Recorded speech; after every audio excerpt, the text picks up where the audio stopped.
180. I'm going to squat a lot more than that. Right, today squats and deadlifts. I'm working up to 227.5 squat, hopefully. So this will be my next warm up. I have done 60, 100, 140, just stuck my knee sleeves on. Now I'm going to give 180 a go. And then after that, we shall see. So I just put the velocity on there. Right. This is where it starts to be like, okay, now I have to try, you know? That weight for everyone is obviously different. There'll be some people where I have to try weight is like 300 kilos.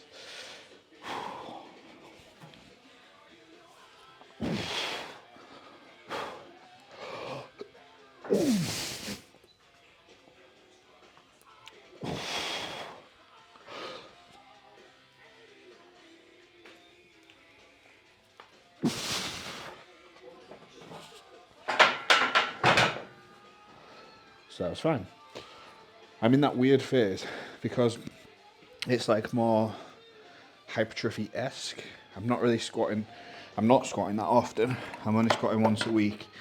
And so my exposure to the heavier loads is fairly low at the minute.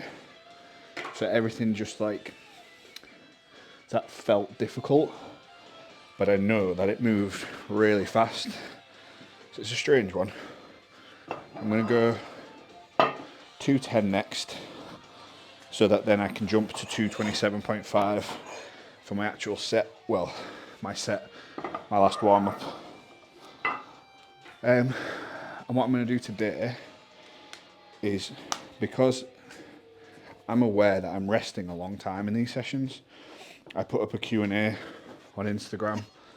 I'm just going to go through the answers. Between sets, there's various different things people have asked. Some of them serious, some of them ridiculous. So I will do my best to answer them. But as I get through the video, I'll be more and more tired. So the quality of the answers might get worse. That's not an issue. So to be honest, I didn't really want to film this today. Not because I didn't want to do the filming, but more I wanted to just go and train. Do you know, like, when you have those days where you just want to go and like get after it and get the work done? That's what I feel like today. I wanted to come and train first thing this morning. I was like, no, take your time, eat some food, make sure I've had plenty of hydration, don't want to risk something going pop or whatever. I just wanted to like put my music on loud. Probably would put it on my headphones, to be fair, if it was going to be like loud. And just like I say, get on with it. But I opted to be more sensible and to record it for nothing more than keeping myself accountable. And also I'm aware that because of doing half of my training at another gym and half of it here, I'm not keeping up with the videos like super often. It's basically the first half of my week I'm not here, and the second half I am. And then when I've been going to ASC, going to my gym, I've not actually been training. That's the thing as well, actually. So with the YouTube stuff, it's cool at 800 subscribers. So that happened much quicker than I expected. I thought it'd be like by the end of this year, might be getting close to 1,000. But considering it's still January, it's about 800. Not bad at all. Anyway, more people watch the videos where I'm in the gym. And I don't know, well, there's a few things. One is it's too early to know if there's a pattern. So that's worth bearing in mind. I then wonder if it is a pattern, is it because, so the thumbnails obviously must look better, but is it because I'm in the gym versus in my garage, or is it because the training was heavier then because I was peaking towards competition?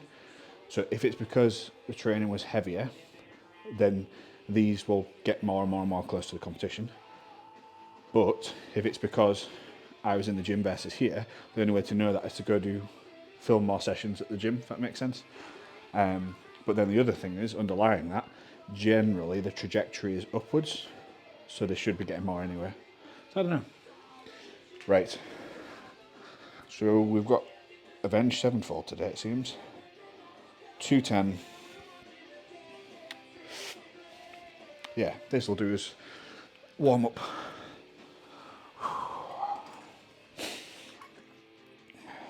It's cool that this is just a warm up weight, but it's still surreal.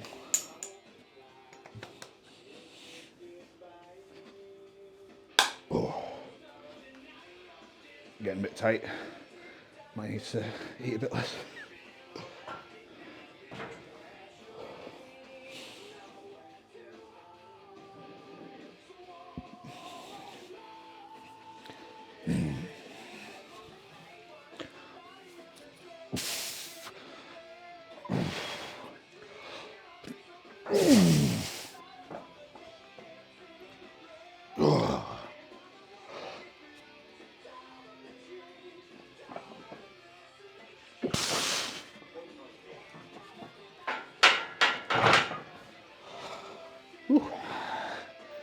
I kind of, on the way down, halfway down, I sort of remembered that the floor is not level and had to correct myself a bit.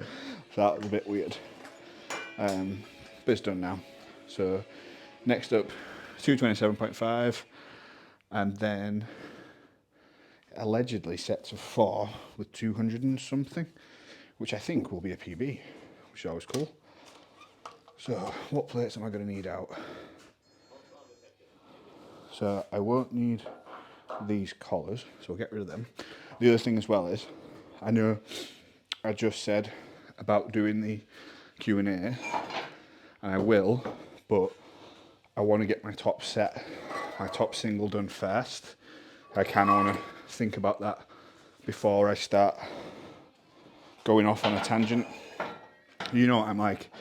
I'll end up saying, there'll be a question, and I'll just go off on the rabbit hole. Next thing you know, it's been 10 minutes since I've done a set. Whereas that would be useful when I actually need that as rest. So I want to wait until I'm ready for that, and then I'll go through the questions. So 227.5. We'll put the velocity on for that as well. Something else I was thinking about doing, not really decided on this yet, is running through some presentations I've got whilst I'm training, like between sets. Bring my laptop in here, but I don't know if that. So there's being efficient, and then there's just being silly. I don't want to be silly because I am still here to train, and I do still enjoy it. And if I start making it too much like work, I probably lose the fun in it. So now I realise I've just had a full conversation with, the whole thing is me having a full conversation with myself, isn't it? I think that's the answer. I think I've just decided on the answer, but I'm not going to do that. I'll do the Instagram Q&As, because they're easy to do. I think it's just because the question box on Instagram is quite short, so it's easier to go through them. That's 220, 222, need the 2.5s. So 227.5. I always think 5 plates looks cool as well. I've only squatted 6 plates or more, maybe 8 or 9 times. Not like a set of 8 or 9. 8 or 9 times total in my whole time powerlifting, which was in a peak towards the last competition. Right. What else do I need to do now? I don't think I need to do anything else before the set. Might take off my shorts so that I can see the depth and movement and stuff a bit easier. Apart from that, let's just get it done. Actually, what I'll do, I'll just have a quick look on here and see if I can see it alright wearing these, because if not, then I'll take them off. I will see you in 1 second. Yeah, that's fine. It's good enough for me. So, squat, broomstick. I'm losing my mind. I wanted to just do some dislocations first, and then music maybe a bit louder. I keep getting like copyright notices for the music, and then when I click on them, it says your audio is blocked in Russia. So unless I have a lot of people watching in Russia, I don't think it'll make a difference. It does give you the option to mute the section of the video that has it, but I don't know if that mutes it everywhere or just mutes it like in Russia where it says there's an issue. So if anyone knows, tell me please. All right, let's go through the steps. 227.5 done. Music, we shall listen to 5 Finger Death Punch. Get in the zone for this one, you know, I want it to be nice and smooth.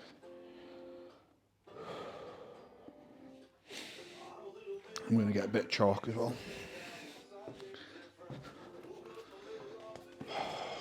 Come on. This is the most I've squatted, I think, since the competition. Not 100% sure. Either way, it needs to be fast.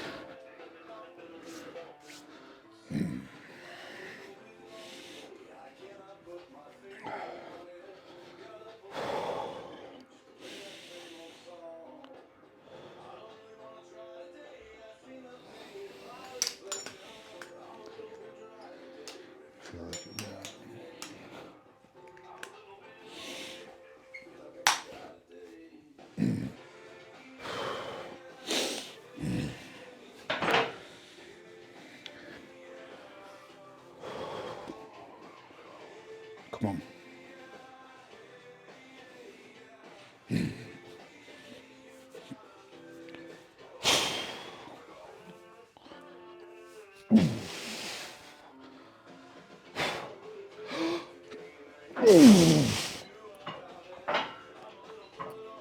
Yeah.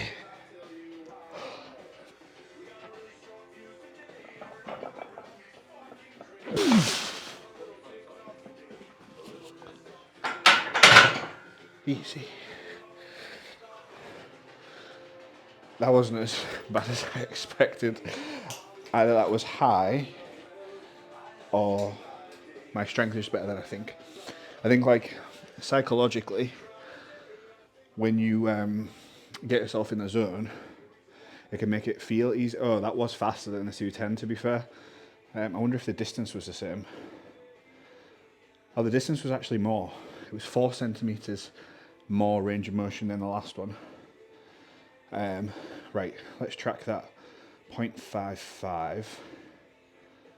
Have I just gone too heavy? Oh no, that's fine.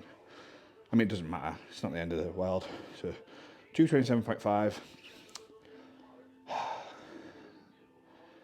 RP5? I don't know if that even counts.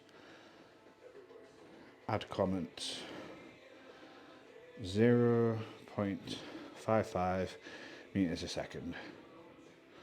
So next up, we have 4x4 at 202.5, which will be a PB. Based on the speed of that 227.5, it says my max is 272. So that's not completely unreasonable, given that I have squatted that. And although I think it must have been high. Let's check.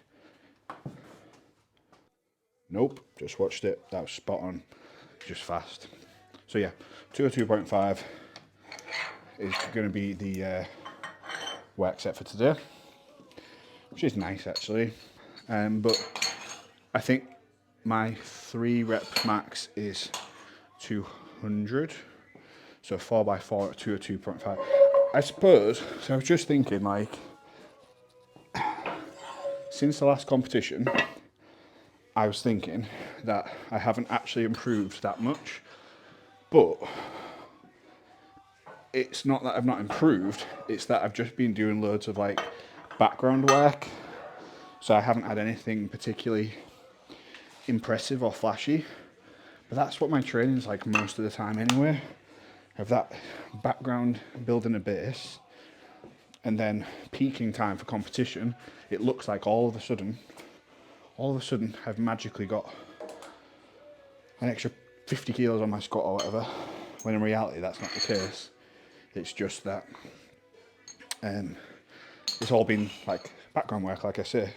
So with the squat, for example, a large portion of my squat training at the minute especially, is done on the dreaded machines.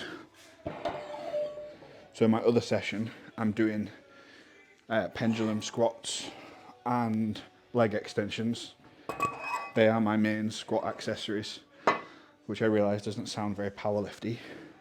And especially the pendulum squats are like super deep range of motion, no knee sleeves, fully sinking into it. And leg extensions are hardly powerlifting specific, are they? But this particular session, there's a lot of just raw stimulus in it. It's just a lot of work. It maybe doesn't look like a lot of work from the outside looking in, but for me, it's a lot of work. So this is causing a big adaptation each week. And if you've been watching this session, this block, we're alternating heavy squats and light deadlifts, and then the following week is the opposite way around. So this is my heavy squat session and light deadlifts. So it's the 4x4 at 202, and then the deadlifts, it's going to be, I think, 215, 220 or something for a single, and then 190 for some fives. I suppose it's still heavy for me. Yeah, but anyway, so squat has been like just in the background, slowly improving, but it's only now this block. So it's been 3 months-ish since the last competition, lots of background work, and now we're starting to ramp things up of like getting these PB sets of 4, 5, 6, and it's not that they are PBs, but they're not like proper PBs. They're volume PBs, because the last time I did volume was like 6 months ago or something. So then we'll go through this phase and then it'll be time to peak again. So then I'll hit more and more PBs closer to singles. Then time for singles, compete, rinse and repeat. Whereas it just looks like it's just peak, nothing, which is part of why I wanted to show this stuff, so that other people that are training will see that it's not always just PB after PB after PB. There's lots of background work that goes into it. And even like, I think I uploaded the full session last week. It's like 2 hours long or something, so you can see everything that's done. I must admit, I'm not sharing with you like any of the mobility work and stuff I'm doing, mainly because I do it at home. I do it in the house, and if Rach is sat around and stuff, it means she has to make sure she's dressed and everything else, and like, yeah, it's easier just not to. But I've been thinking about doing that on my rest days. Anyway, I think I'm procrastinating because I know that these sets of 4 are going to suck. But if I go into them expecting them to suck, then they can't really be any worse than that, can they? They either suck or they don't, and if they don't, that's a nice surprise, and if they do, it's like, well, yeah, what did you expect? And it's a weird one, like, I'm saying they're going to suck, but I enjoy it. It's a weird one. I'm sure, well, if you train, and you probably do if you're watching this, then you know exactly what I mean. So, set 1, 202.5. Next set, we'll keep the velocity on because it's less than 5 reps. 202, 202. 4 reps.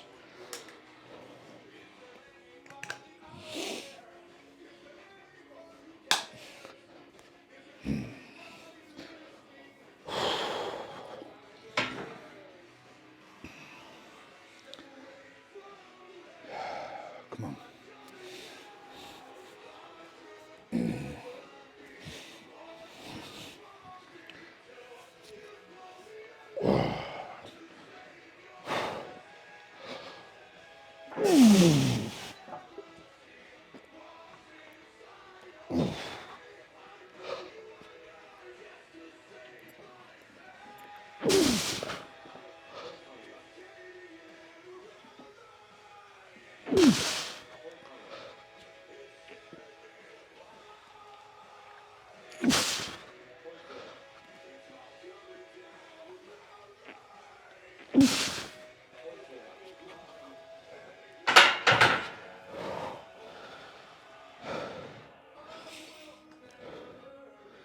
That was alright.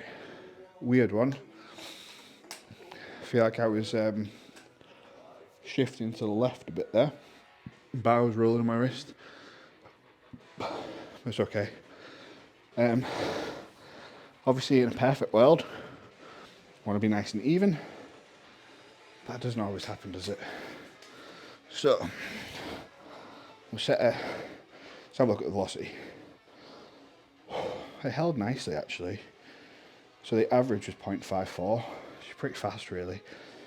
RPE,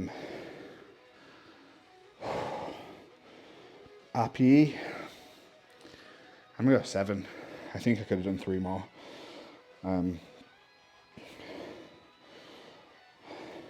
3-minute rest, that's not happening. That's just what I just set it to as a default. 1.52 meters a second. Right, turn this down. Questions. So, the first one. Now, because I just saved these, I didn't actually screenshot who it was. So, I've just got a list here to run through.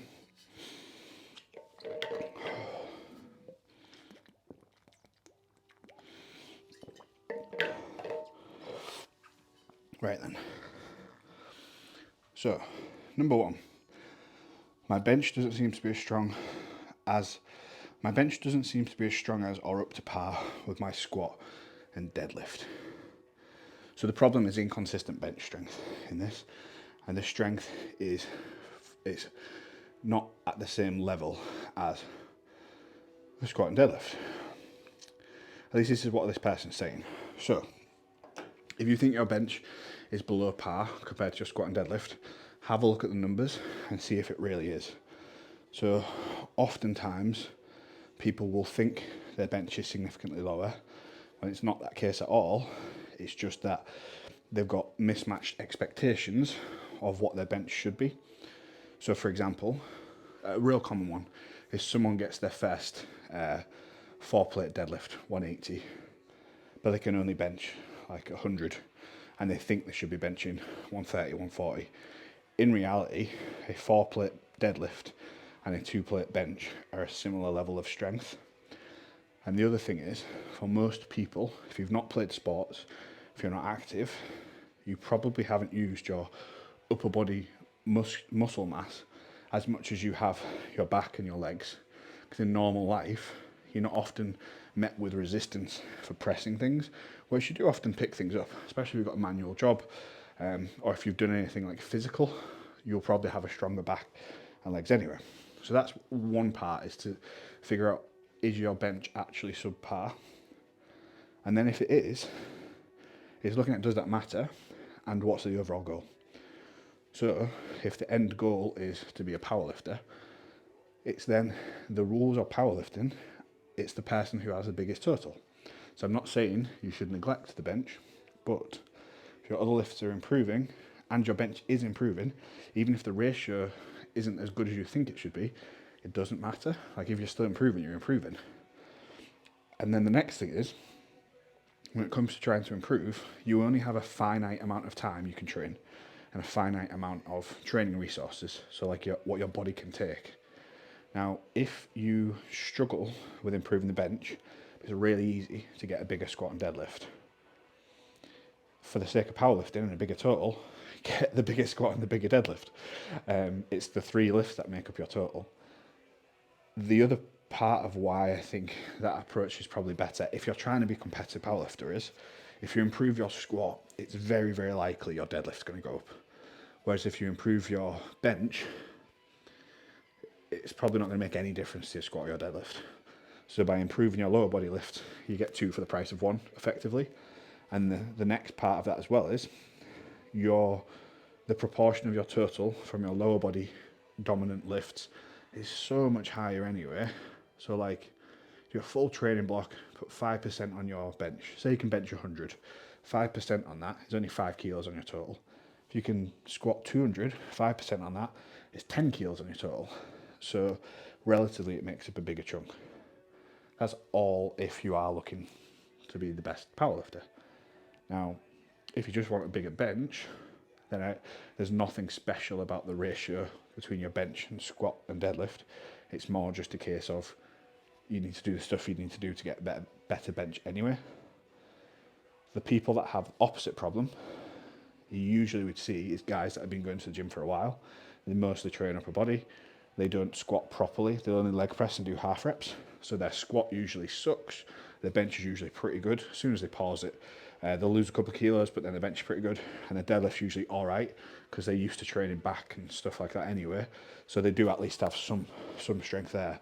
So they're the ones with the opposite problem of where they maybe can bench 140, but they can also only squat 140. Their problem is a harder fix because it's a bigger gap to make up there, and it's a bigger dent on your total if your squat and deadlift suck compared to if your bench sucks. This is coming from someone who has a relatively poor bench. All saying that, so now that I've stopped pulling sumo, it doesn't look like I have a poor bench. It just looks like I have a good squat. Whereas when I was pulling sumo, so if we take my best in the 3 lifts, 272 squat, 160 bench, 290 sumo, then it just looks like my bench is bad. But if we get rid of the sumo and change it to the conventional, which it is now, it's only 247. So now it just looks like my bench and deadlift are about right. My squat is just really high. So it's all relative, isn't it? Anyway, next set.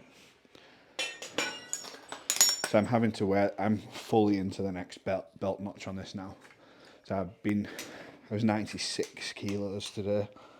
I'm consistently holding this weight now. I feel good at it actually.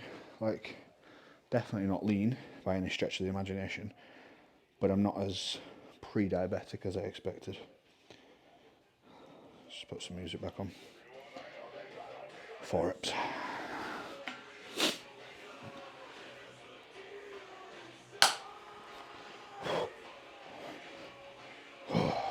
Right.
That's all right.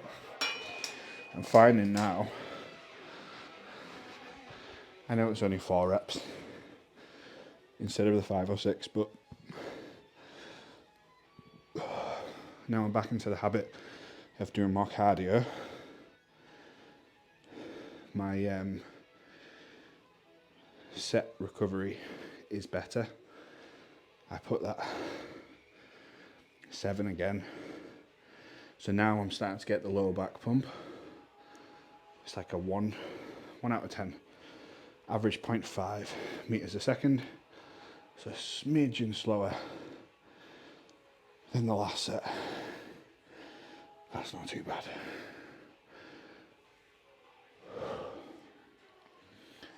What was I saying? So yeah, that was the bench stuff. Let's mark this one as done. So next,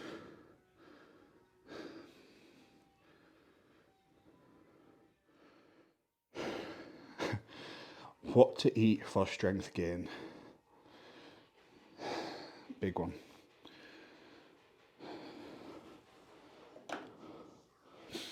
So I've talked about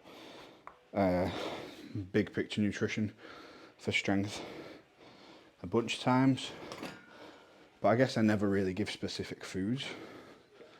because there isn't really a right answer. But what I will do is give you an example, or 7. So with nutrition stuff, first thing to do is, like with everything, is decide what the goal is. So once you know what the goal is, then you can put things in place to hit that. Now, it's the same with training as well, to be fair, but even more so with nutrition, is what boundaries you've got and what consequences there are as well. So boundaries, for example, might be that you're not the one that's cooking your dinner on a night. Your partner might be cooking, or your parents, or your whatever. So you might not have full control over that. And although ultimately you do have full control, because you can choose to eat something or not, it might be on net balance better for you if you don't have control for that. Could be other things, like depending on your work schedule, you want to get a certain time to eat and stuff like that. So that's worth bearing in mind. The next thing is then, once we know what the goal is, we can plan out things to hit that. So with nutrition for strength, in general, for most people, most of the time, I would set up nutrition to pair with different training phases.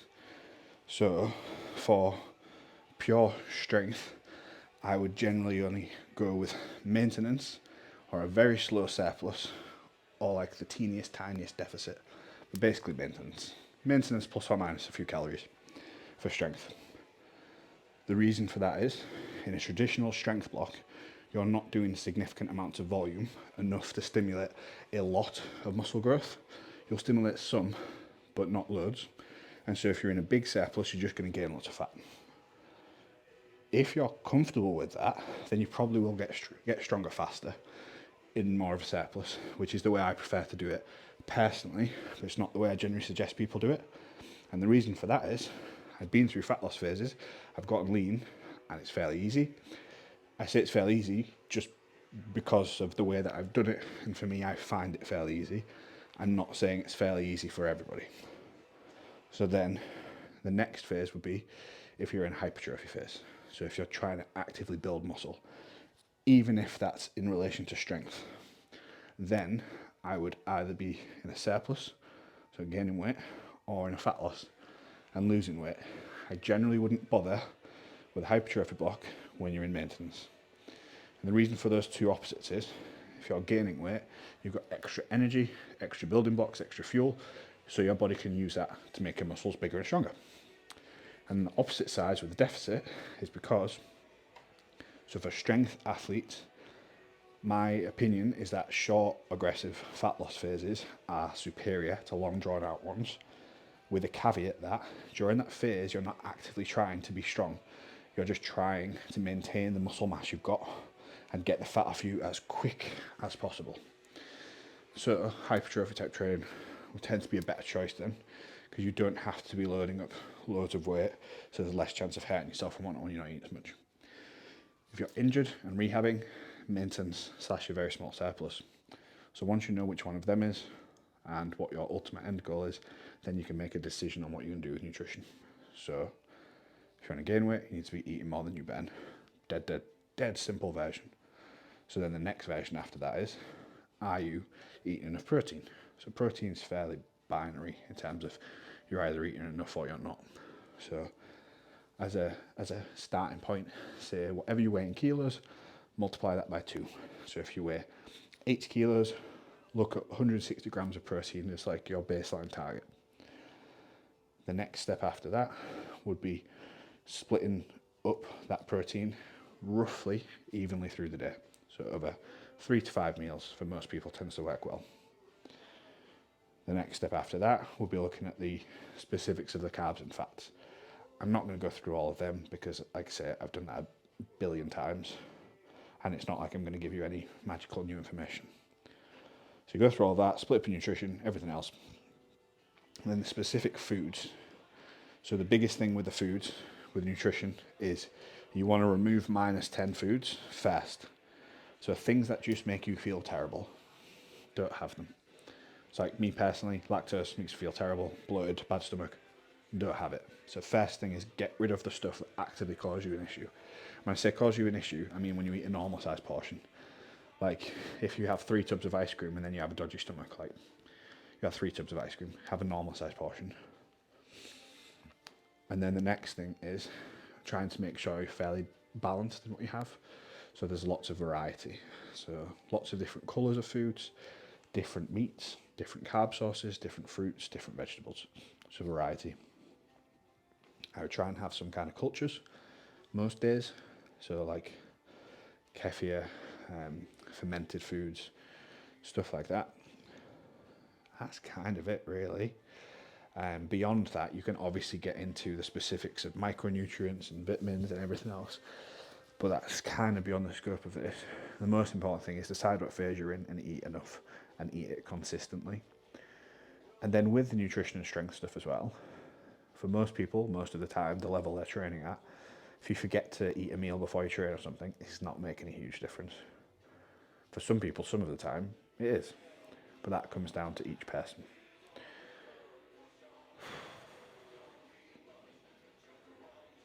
Just completely lost my train of thought.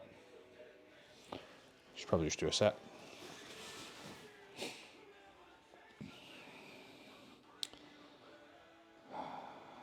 Right.